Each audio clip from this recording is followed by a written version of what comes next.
فرمایا فلا وربک لا یؤمنون، اے محمد الرسول اللہ تیرے رب کی قسم، یہ نہیں کہا کہ عرش کے رب کی قسم، یہ نہیں کہا کہ کعبہ کے رب کی قسم، یہ نہیں کہا کہ عالمین کے رب کی قسم، بلکہ فرمایا کہ اے محمد الرسول اللہ تیرے رب کی قسم۔ گویا رب کو بھی ناز ہے کہ وہ محمد الرسول اللہ کا رب ہے۔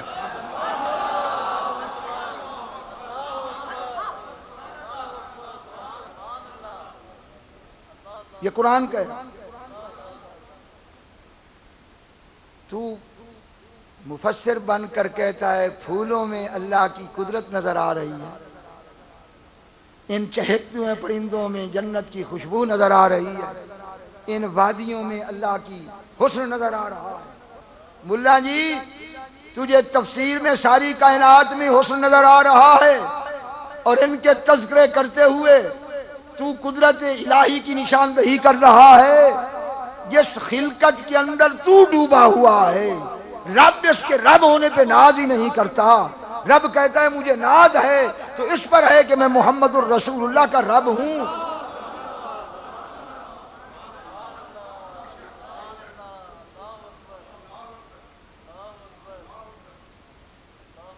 تو جس خلقت میں نقص نہیں، تھوڑی سی توجہ فرما، جس خلقت میں نقص نہیں اس کے رب ہونے پہ وہ ناز ہی نہیں کرتا، تو جس کے رب ہونے پہ ناز کر رہا ہے اس میں نقص کیسے ہوگا؟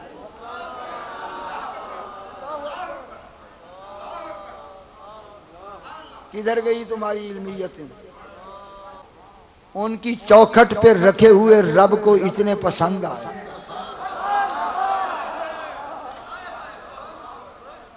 کہ سورت اتار کر ان کتے کا ذکر کیا جو قیامت تک تلاوت ہوتا رہے گا، تو کتا ولیوں کا ہاتھ پھیلا کر ان کی چوکھٹ پہ بیٹھے تو رب اس کا قرآن میں ذکر کرے تو حضور کا امتی کتے سے بھی بچتا رہے جو ولی کی چوکھٹ پر ہاتھ۔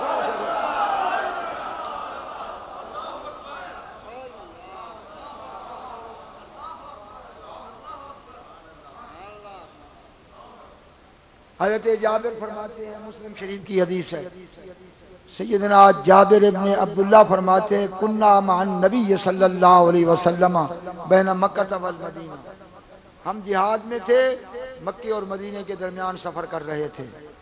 حتی اذا اتینا ثنیہ، ایک بہت بڑا ٹیلہ سامنے آ گیا۔ صحیح مسلم میں یہ حدیث ہے، مشکات میں صفحہ 576 پر۔ جب ٹیلہ حضور نے دیکھا نا تو فرمایا میرے صحابہ رک جاؤ، من شہد الثنیۃ ثنیۃ المرار حت عنہ کما حت عن بنی اسرائیل، فرمایا یہ ٹیلہ جو دیکھ رہے ہو نا، اس پر بنی اسرائیل کے کچھ ولی تھوڑی دیر بیٹھے، اور جیسے وہ بیٹھے رب کی رحمت شروع ہو، رب کی رحمت نے انہیں دھو کر رکھا، وہ چلے گئے۔ لیکن حدیث ہے، حضور فرماتے ہیں آج بھی میں دیکھ رہا ہوں کہ وہ رحمت اسی طرح سے ٹیلے پہ برس رہی ہے، تم میں سے جو بھی اس پہ چڑھ جائے گا وہ جنتی ہے۔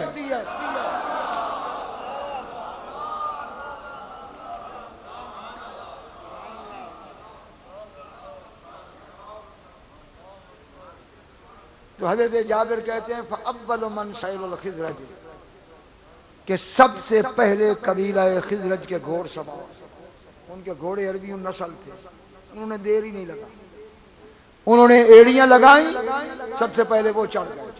ثُمَّ تَتَامَ النَّاسِ، پھر پورے کا پورا لشکر اس ٹیلے پہ چڑھ گیا۔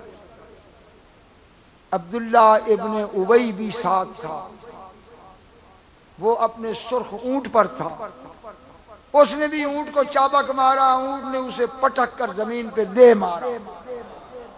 اس نے کہا تیرا روٹ ہی یہ نہیں ہے، تو کہاں جنت کی طرف جائے گا؟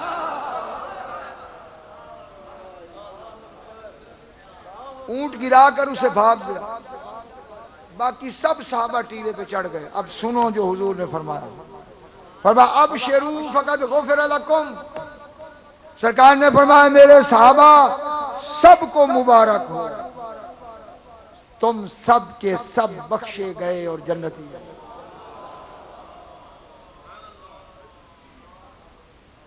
یہ کہتے ہیں بہشتی دروازہ کہاں سے بنا؟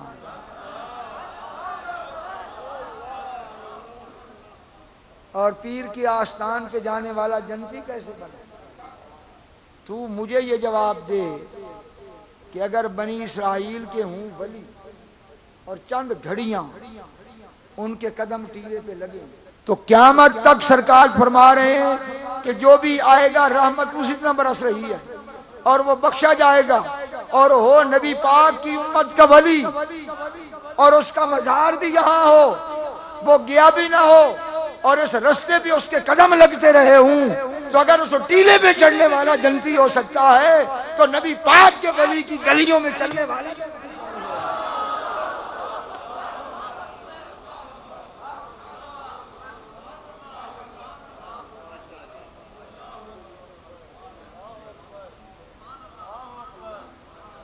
ہر ایک کی طاقت نہیں کہ ادھر آئے، ادھر انہوں نے آنا ہے جو جنتی ہیں. خواجہ شاہ سلیمان توسوی پیر سیال کے پیر ہیں. آپ توسے کے ٹیلے پہ بیٹھے تھے، ایک شخص نے سوال کیا حضور سنا ہے کہ پاک پٹن میں کوئی گلی ہے جو گزر جائے بہشتی ہے؟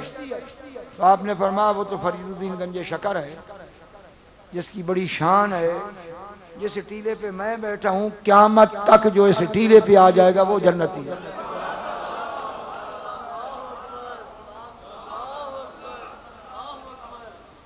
لہم البشری فی الحیات الدنیا وفی الآخرہ.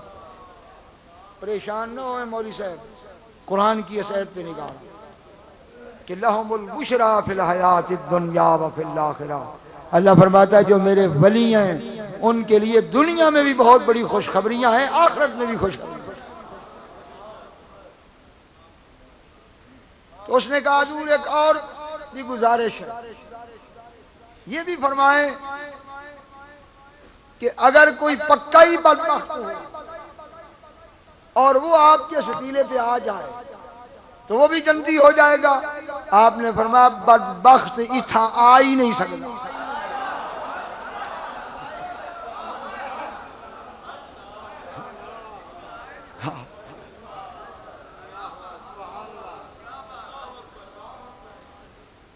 بس پھر صاحب عقل وہ سمجھ لو کہ نیک بخت کون ہے اور بدبخت کون ہے.